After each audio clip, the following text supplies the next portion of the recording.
Assalamualaikum warahmatullahi wabarakatuh.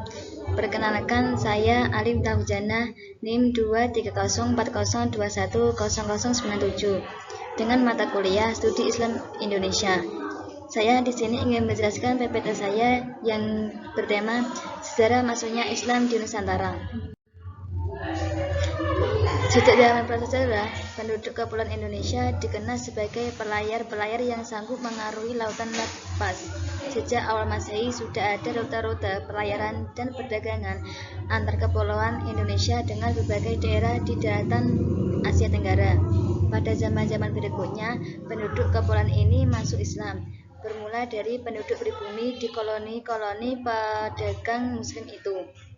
Proses kedatangan Islam ke Indonesia tidak berlangsung secara revolusioner, tapi dilakukan secara damai dan beragam. Berbeda dengan penyebaran Islam di Timur Tengah yang dalam beberapa kasus disertai dengan pendudukan oleh wilayah militer.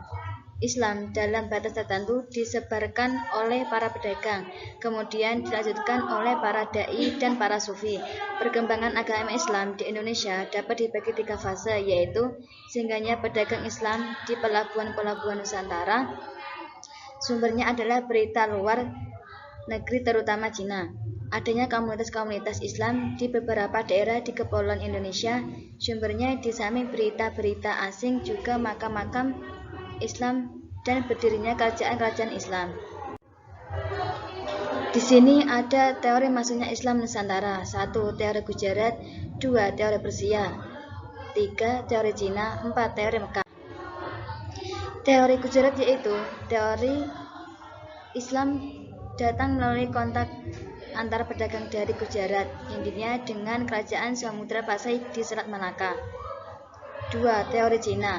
Islam memasuki Indonesia bersama migrasi orang-orang Cina ke Asia Tenggara dan memasuki Palembang pada tahun 879 Masehi. 3. Teori Persia. Islam masuk melalui pedagang dari Persia karena maraknya ajaran Syiah yang berasal dari Persia.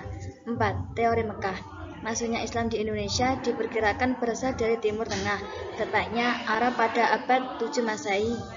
Para pedagang Arab menikah dengan warga lokal dan membentuk komunitas Islam. Proses Islami di Nusantara. Proses Islami agama Islam di Nusantara berjalan dengan damai tanpa paksaan. Tidak begitu banyak rintangan dan hambatan.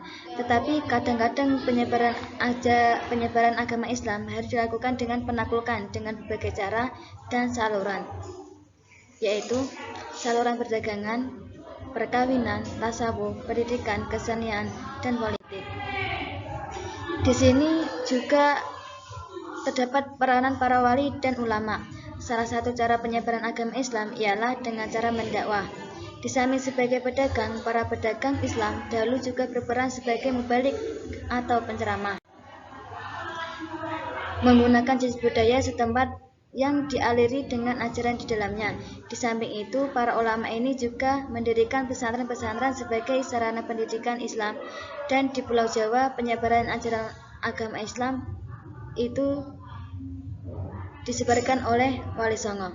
Sekian, terima kasih. Wassalamualaikum warahmatullahi wabarakatuh.